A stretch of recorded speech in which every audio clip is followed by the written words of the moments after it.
Hey guys, hey guys, देखो friends कैसा मौसम है, ठंडा ठंडा ठंडा, बहुत बादल लगा हुआ है।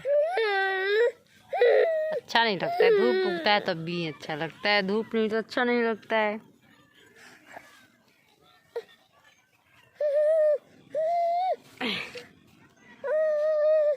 इसी में लड़का परेशान कर रहा है। जा जा तू जा खेलने के लिए इसको नीचे। तो अभी हम छत पे बैठे हुए हैं गाइस। देखो ये क्या खाने लगा उठा के, संतरे का छिलका।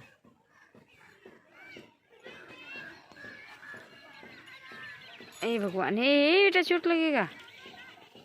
जा जा तो देखिए इधर।